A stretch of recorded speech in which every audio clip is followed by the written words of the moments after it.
Maka teu deui wiridanana tuh di bulan Rajab hayang supaya kos Kangjeng Nabi bisa hiber maca sholawat. Baca sholawat sampai sapeting 4444. Tuh sia mah hiber hayang dibere 4444 geus teu ditiheula we goblok. Hayang nama meureun baca sholawat 3 haju hiber mana aya. Saya sholawat tasbih siap-siapkeun. Jang isugan talina kencengkeun loba boga tasbihna. Geus aya batur hayangan jual. Lain tasbih jualan tasbih. Nah, sholawat teh cenah nu mana? Nu urang resep eta akur jeung urang. Obat ge. Ieu obat bagus jeung dokter ieu obat bagus can pugu akur ka jeung urang. Darahna, tensina kan diakurkeun heula. Ternyata oh ieu mah paramek akurna, nu ieu mah bodrek, nu ieu mah prokol, nu ieu mah itu padahal mah kolot tapi bodreksin beda. Atuh geus kitu bae pengobatan mah aneh. Ieu sih mah make bodreksin cager wallahu alam. Aing asal bodreksin cager. Berarti jiwana kanak-kanak ya budak. Nah baca sholawat saloba-lobana. Ngeunang bae urang saminggu dicoba. Cek kiai sapoe-sapoeting 4444 aing laksanakeun urang saminggu coba urang kikituan. Aing hiber tante. Ieu mah keur dongeng doang ulah maca sholawat hayang bisa hiber atuh ulah.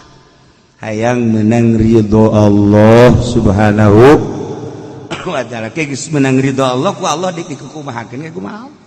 Ulah besi boga urang maca sholawat dah hayang bisa hiber ulah.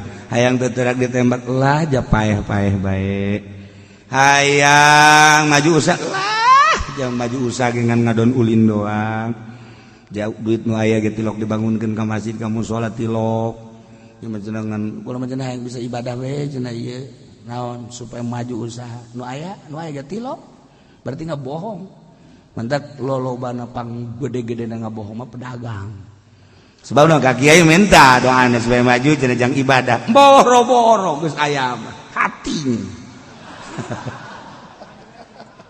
Ieu lain ka kiai masjid. Sia mah ka aing suuzon bae goblok. Masjid salat Haji Salih. Nah, maca sholawat nu loba. Berang penting baca sholawat bae deuk sholawat munjiat, deuk sholawat kamilah atawa nariyah. Nu kamari sholawat nariyah teh horenganan ciptaan Ibrahim At-Tazi. Makomna di ditu di Maroko. Masyaallah di Pes.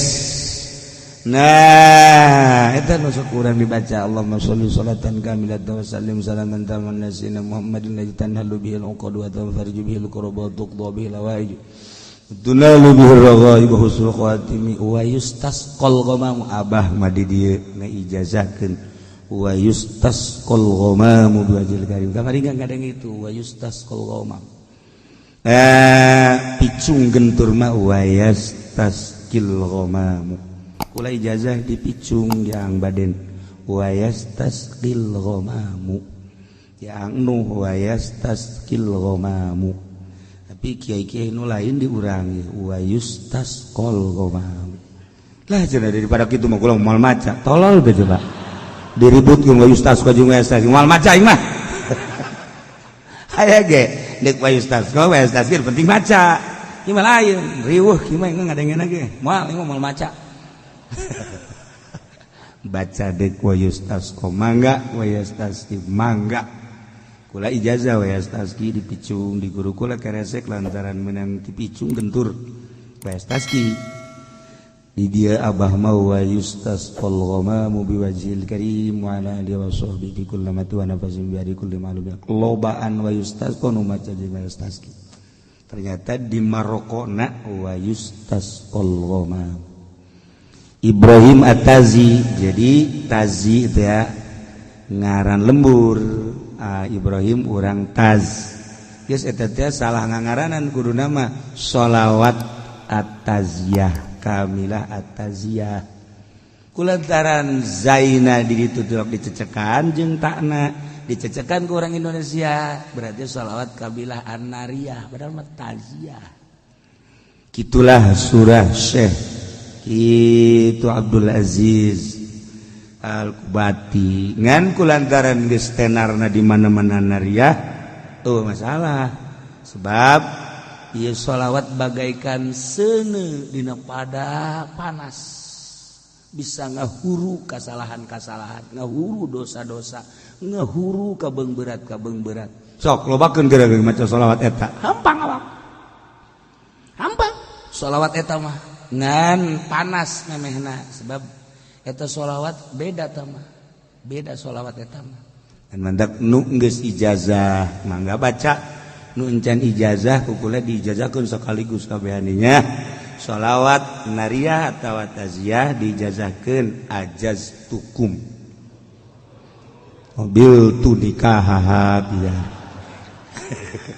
saya bisa nang nikah doang nah baca saloba-lobana cenah kiai kitu bisa sampai sabeting 4040 subhanallah saminggu atuh saminggu 4444 kiai ko eta 4444 emang kumaha sih bisa bilangan kos itu sholawat kabehna aya 4444 sholawat kabehna sholawat dipuat di Dalailul Khairat karangan Sulaiman Al-Jazuli kamari jarah ka ditu ka Marrakesh ka makom Sulaiman Al-Jazuli nah eta nu ngarang Dalailul Khairat cenah urang mah moal maca sholawat nariyah lah deuk maca dalail masalah dalail sholawat nariyah panjang ting cenah nariyah mah kula mah deuk Ibrahimiyah bae nu sok dibaca paripal memeh ngaji teh ayo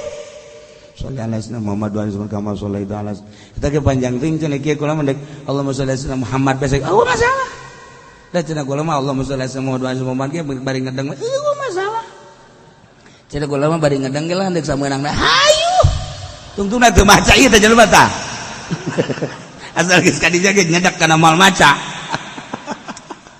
lain ngawungkulkeun di bagus-bagus edahan di rendah-rendah ieu teh mutiara eueuh hiji mutiara anu ditembrak-tembrak di sisi jalan sanajan loba tukang cincin hating lain mutiara di etalase moal aya mutiara mah dikeundeuna ge di wadah ke lamun anu nanyakeun ge dileubeungeut misalnya Haji Pendi di Jakarta nanyakeun mutiara beungeut kieu mah potongan mali kaluarga beungeut kieu mah alah paling hebat ya beungeut kos kieu mah ieu mah Sulaiman Kurdi bere. Bu nanya apa Pak Haji? Nanya mutiara. Enggak ada juga Sulaiman Kurdi. Yang mana? Torojol teh bener. Si Sulaiman dibikeun. Tah, nyana geuna leubeungeut. Ongkos urang di Mekah ieu mah bangsa beungeut 10 real 20 real mal dibere. Tapi lamun tagog beungeut teh bangun bener nya dibere. Nih 2000 real, 3000 real. Nu leubeungeut. Urang neangan kokan asli di Mekah di Madinah jeung Haji Pendi tek ceuli datang ka manggih. Nyana neuleumpangna leumpang nu sugi kan lain kitu. Ai beda leumpang nu sugi mah tenang, enggak ada. Ieu mah rusuh. Saku masih caplin. Tegep nu sugi mah leumpangna ti urusan kos kitu. Dijauhkeun deui wah ieu sugih ka juga. Beda lirikna, beda leumpangna tenang. Tilok teter-terkan kos kitu. Nanyakeun kok kan asih mal aya tapi lamun teh jeung nyana aya eta ka modelanana ta kos kitu nah ieu mutiara ge sarua urang lamun sholawat teu nganggap mutiara macana sambarangan tapi lamun urang nganggap ieu mutiara masyaallah mandi heula urang lantaran tas jeung pamajikan ya pasti mandi lah lain baca sholawat berarti tah mah maca sholawat khusus mandi nawaitu lamun beuting nawaitu gusnalis salamah wal afiyah terus urang wudu suruh salat maca sholawat ieu mutiara mun urang teu nganggap bahwa ieu sholawat mutiara urang sambarangan maca tapi lamun ieu lain sambarangan ieu mutiara loba waliullah ku maca sholawat ieu bisa nyaba ka alam malakut loba waliullah ku sholawat ieu bisa naon kitu ngaranna dibere ilmu laduni loba wali-wali Allah sholihin naon eta anggapan sholawat mutiara lamun teu nganggap sholawat mutiara urang api lain bae tapi lamun urang maca sholawat nganggap istimewa ieu mutiara teu sambarangan jelema boga sholawat ieu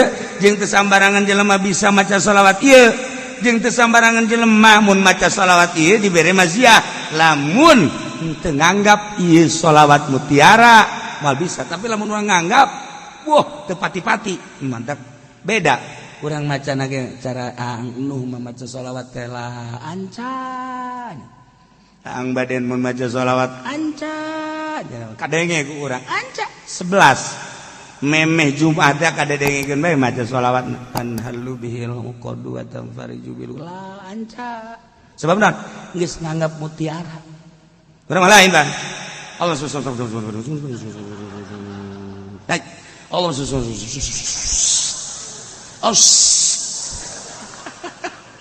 Aisyah baca naon sholawat kan gitu amat Allah udah ngomong teu anggap jana teu anggap naona sebab teu anggap ngalamun nganggap mutiara mah kan masyaallah alhamdulillah bisa 11 ya luar biasa Allah ningalikeun memperhatikeun jeung ngadengekeun ka sholawat dimumule kurang geus tamat 4444 waduh aing ge dibere kuat ku Gusti Allah ngaluarkeun duit kade ceng-ceng sia yatim kan nah ya dibere tah 1 juta yo sia yatim piatu ya 1 juta sia abi mah rangda ye abi mah rangda ngorak nah 5 juta sia mah ye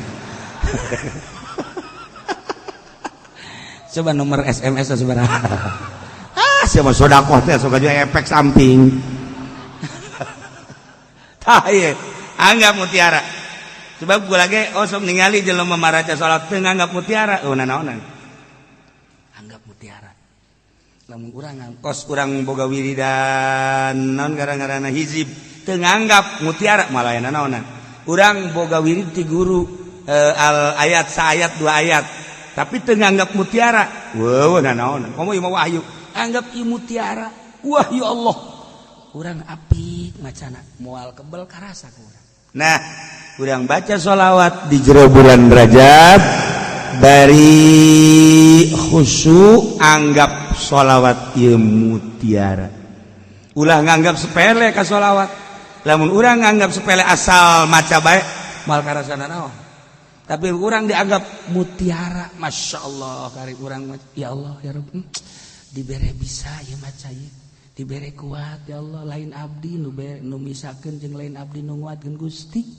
ya Allah abdi geus dibere karomah ku Gusti dibere karomah teh artina kamulyaan bisa maca bisa kuat eta karomah nu mantak urang neangan karomah teh lain kudu bisa hiber urang neureun karomah teh lain kudu jelema bisa ngapung lain bisa silem lain karomah nu paling hebat diri urang dibere daek salat eta karomah ketika urang salat ya Allah ya Rabbi Gusti ieu teh nganang Gusti salat abdi dibere kuat batur nu garaga ge teu kuat abdi mah dibere kuat berarti abdi geus dibere karomah ku Gusti aing wali ieu tah aja sok tungtung jora jasa sia mah sok aju ngawalikeun maneh ieu keur carita penghormatan ti Gusti Allah urang dibere kuat salat dibere kuat ngaji teh urang dibere darah rek ngaji ieu karomah ti Gusti Allah katangga urang nu gagah nu gendut anu gembul teh daekeun ngaji urang mah anu dahar hese tapi ngaji ieu meureun ku gara-gara hese dahar jadi ngaji karomah ieu ti Gusti Allah daek ngaji diuk set ngadengekeun lamun lain boga kamulyaan ti Gusti Allah mal kuat nah hayang nyaho ka karomah urang dibere daek ibadah eta karomah paling rendah paling gampang paling deet eta adalah urang dibere daek ibadah eta karomah ti Gusti Allah hayang nyaho karomah mata eta kos kitu ngan haju ulah sok ngawali-wali urang kasalaman teh jeung tetangga urang nu teu salat sia nyaho ka wali naon nya wali mah kudu boga karomah sakumaha nabi kudu boga mujizat mana sia karomah sia teu salat aing salat aing tah dibere karomah ku Gusti Allah daek salat eta wali aing cak anu di sasalaman teh salat sia husu tante tamun pelbah husu aing henteu atuh lain karobah tah mah kos kitu mah penghinaan ti Gusti Allah kan sia pinter amat daripada sia salat teu husu mendingan aing teh salat waduh jadi ribut tungtungna nah geus ulah gaributkeun salat jeung teu salat pokona urang dibere daek ibadah ieu adalah karomah ulah hese-hese eta kos kitu karomah paling rendah tinggal diperbaiki salat urang diperbaiki ngaji urang diperbaiki engke karasa aya perbedaan nah ieu mah sakadar pangeling-eling isuk tanggal hiji Rajab menurut falaqat isulamun nairen isuk tanggal hiji adapun anu nanggalkeun minggu dan mangganya ngakeun ieu mah kula berdasarkan sulamun nairen isuk mulai isuk urang puasa 27 mun kuat leuwih bagus asa ulah sebulan kurang sakumaha tadi sakuatna urang mudah-mudahan urang gabehan dibere kuat dibere daek dibere ikhlas supaya puasa urang jeung sholawat urang ibadah-ibadah nu lain bisa ku urang kapanggih di alam akhirat sehingga jadi jembatan keselamatan urang ti mahsyar nepikeun ka surga Allah Subhanahu wa taala. Adapun tadi Kiai Aliuddin muriangna parah guru kula ngamimitian ngaji alfiah tahun 80 pasaran sekali beja ka abah ngaji pasaran ka mana tadinya ka Pasir Gadung ka Kiai Ali geus teu naon tadinya mimiti ngaji alfiah kaharti jasa ngeunaheun surahna jeung emang pinter tangga mimitian ngaji alfiah tahun 80 awal Ramadan nah tidinya langsung ka Garut 80 akhir menginjak 80 hiji jadi ngamimitan ngaji alfiah di almarhum Kiai Aliuddin hebat alfiahna alfiah disanja maot kamari mudah-mudahan dihampura sakabeh dosana dilegakeun tur dicangkeun kuburanana dijadikeun sinar ibadah jeung ilmuna sehingga aya dina ridho Allah Subhanahu wa taala menikmati kesenangan kubur